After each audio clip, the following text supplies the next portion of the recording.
In 3800 BCE, Stone Age hunter-gatherers roamed the globe. In the Nile Valley, the Neolithic civilization gave way to a culture presided over by strong leaders. They adopted symbols to denote kingship that was echoed in the later civilizations of Egypt. But they were not Egyptian, they were Nubian. You have probably heard the term Nubian before, and although you won't find Nubia on a modern map, Nubians still live in Egypt, Sudan, and other countries. Unfortunately, they have suffered from many years of discrimination. The ancient Nubians were a powerhouse of culture and civilization, and their most famous nation was the Kingdom of Kush. Kush was located in modern-day Sudan, and although it was technically under Egyptian control from around 1550 BCE, it kept distinct cultural differences from the Egyptians. The Egyptians and the Nubians shared gods, and there are records of royal marriages between the Egyptian and Kushite rulers.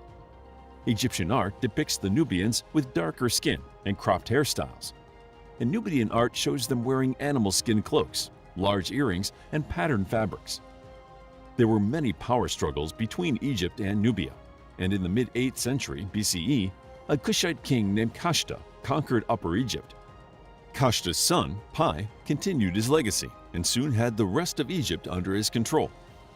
Some historians believe that the Egyptians invited this invasion to help them defeat the Libyans, who were raiding Egypt. Whatever the reason, the result was a century-long reign of Kushite kings, the Nubian pharaohs. Also known as the Black Pharaohs, they revived the state religion, resurrecting pyramids as royal tombs. They also established a stable government and attempted aggressive expansion into the Near East. The most influential of the Black Pharaohs was the son of Pi, Taharka.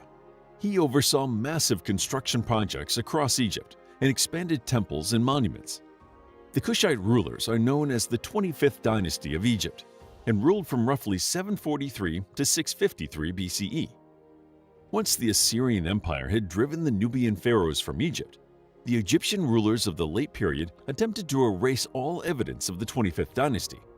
Statues and steles were destroyed, and their names were removed from the historical record. But the Kingdom of Kush did not end there. It continued until the 4th century CE. This final period of the Kushites is sometimes referred to as the Meroitic period, after their capital, Meroe. Meroe was a port city on the Nile and was an important trade point for access to the Red Sea and Inner Africa. The land was fertile due to irrigation from the Nile and was located close to iron and gold mines.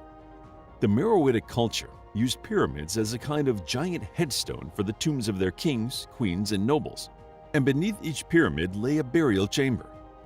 These pyramids are smaller and steeper than the old Egyptian models, but a necropolis at Meroe contains more pyramids than all of Egypt.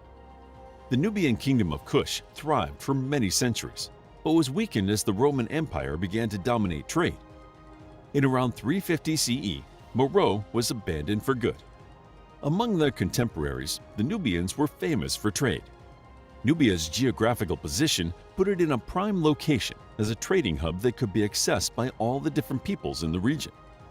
Their unique trade links probably enabled the Nubian society to flourish as substantially as it did. However, this advantage also made it a target for many cultures who wished to dominate trade in the area. The Nubians were in an excellent position to negotiate trade with many people. They had access to Central Africa, Egypt, and Southwest Asia, and had a large number of valuable commodities at their disposal. Nubian farmers living along the Nile grew grains, dates, lentils, and peas, while those in the desert mined for minerals, precious stones, and gold. Nubia's valuable trade centers made it a target for the ancient Egyptians. Much of what we know about Nubia today comes from Egyptian texts, and the Nubians are first mentioned in the context of trade. One of the most important Nubian trade centers, according to the Egyptians, was a place called Yam. We do not know precisely where Yam was located, but it was known for its wood, ivory, and gold trade.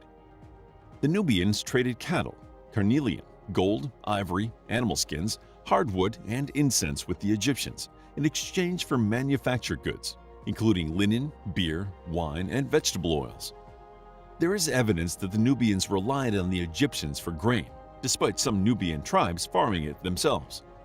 But it wasn't just the Egyptians who coveted Nubia's trade centers. Later, the Romans would set their sights on Nubia. While being a hub for trade was one reason Nubia was a target for invaders, another was their gold deposits. Nubia was so rich in gold that some think the name comes from the Egyptian word for gold, Nebu. Although the Nile River was a predominant source for Egypt's vast number of gold artifacts, Nubia was a significant contributor. It is estimated that there were around 250 gold mines in the Nubian desert. During the 1960s and 1970s, many geological teams conducted gold prospection programs in Egypt and the northeast of Sudan. They uncovered many signs of ancient extract mining, including the remains of settlements, mine shafts, and stone mills. Unfortunately, these artifacts went unclassified as the teams did not coordinate with archaeological experts, and Nubian mining techniques have been lost to antiquity. What we do know is that they were highly effective in locating and extracting gold deposits, despite having none of the modern equipment that is now seen as essential for finding veins of gold. In their time, the ancient Nubians were renowned archers. Egyptians called their land Taseti, meaning the land of the bow.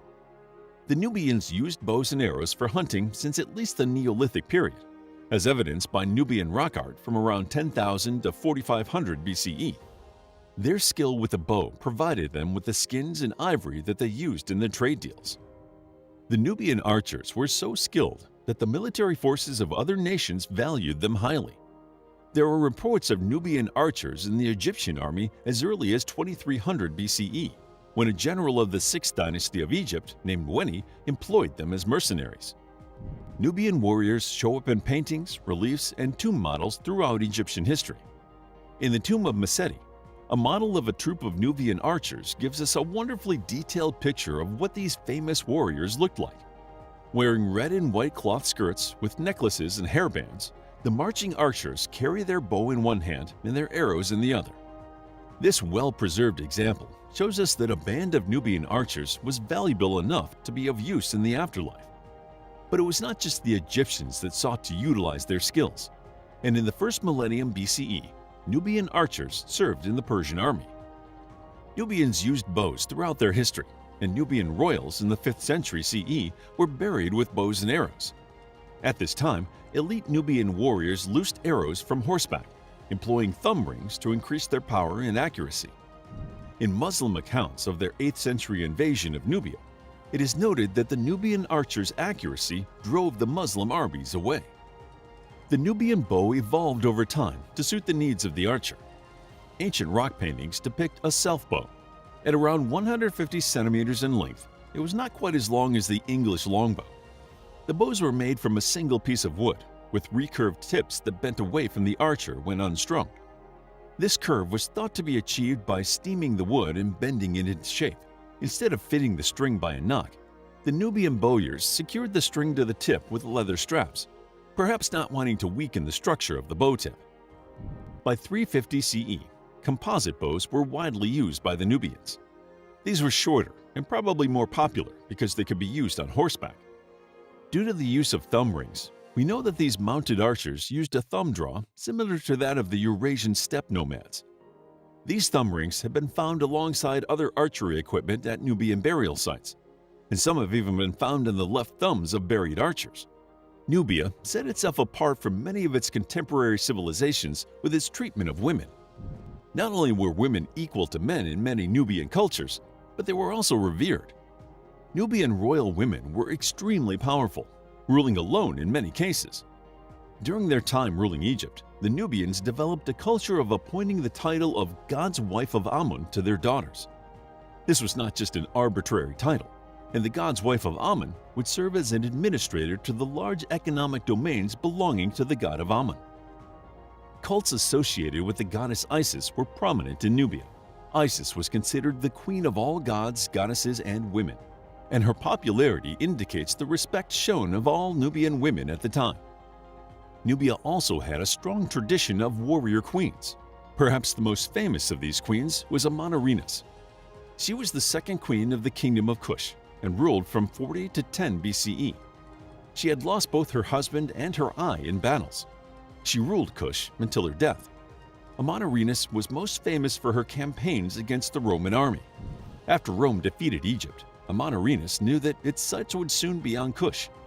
Not wanting to wait until the Romans attacked, she took her army and struck the Roman settlements while they were distracted. She brought home a bronze head of Emperor Augustus, which she buried under the entrance to her palace, letting her people literally walk over their enemy. The Romans did not take this attack lightly, and later that year they invaded Kush, advancing as far as Napata and selling many Kushites into slavery. Amanirenas launched a brutal counterattack, reportedly feeding her captives to her pet lion, and there are some accounts of her using war elephants in battle. While the Kushites could not retake Qasr Ibrim back from the Romans by force, the Roman leaders agreed to begin peace negotiations. Peace was achieved around 22 BCE, and it favored the Nubians, with Qasr Ibrim given back to the Kushites. We only know information about this Nubian warrior queen through Roman reports, as no one has been able to translate the Kushite hieroglyphs that tell their side of the story. But in 1914, an excavation of a temple in Kush uncovered the head of an Augustus statue. It was buried underneath the depiction of a Kushite ruler. As the rest of the wall painting had crumbled, we can't be sure that it was Amanirenas. But perhaps this fierce warrior queen wanted Augustus's head under her feet for eternity. Despite our knowledge of the Nubians, much of their history has been lost. During the 1960s and early 1970s, the Aswan High Dam was built in Egypt. The High Dam was built to generate electricity for the expanding Egyptian population and to control the Nile flooding that had aided farmers along the Nile for millennia. Unfortunately, the cultural implications of this project were not so beneficial, and many ancient temples and fortresses were flooded. Tens of thousands of Nubians were forced to move from their ancestral lands due to controlled flooding. Farmers who live in the area today are forced to use costly artificial fertilizers to replace the nutrient-rich silt that used to be deposited by the annual flooding of the Nile. The Nubian way of life had been destroyed for many after the building of the first Aswan Dam, which flooded 45 villages in an area now known as Old Nubia. The centuries-old rivalry between Egypt and Nubia still bubbles under the waters of the Nile, and today Egypt, Sudan, and Ethiopia are still in conflict over this life-giving resource. To learn more about ancient Nubia, check out our book, Ancient Nubia, a captivating guide to one of the earliest civilizations in Africa and African kingdoms such as the kingdoms of Kerma and Kush. It's available as an ebook, paperback, and audiobook. Also, grab your free Mythology Bundle ebook while it's still available. All links are in the description. If you enjoyed the video, please hit the like button and subscribe for more videos like this.